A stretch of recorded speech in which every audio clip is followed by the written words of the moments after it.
எத்தனை சாமி வந்ததையா இது எந்தெந்த சாமி தந்ததையா எத்தனை பாட்ட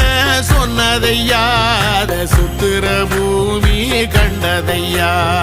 அடிச்சு வீசும் காத்துலையும் அந்த தகப்பனாச சுத்துதையா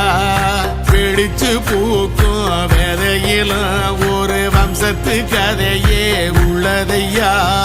100 தலைமுறை சேர்ந்து செதுக்குன ஈர நலம் இது பாறையா வாழும் வரையிலும் நீயும் விதைக்கிற கடமை இருக்கு கேளையா கோடி விளக்காயேந்தி கிடந்த வீடும் இருண்டது ஏனையா மாட விளக்கா நீயும் வரத்தான் வீடும் ஏங்கி நிக்குதையா எத்தனை சாமி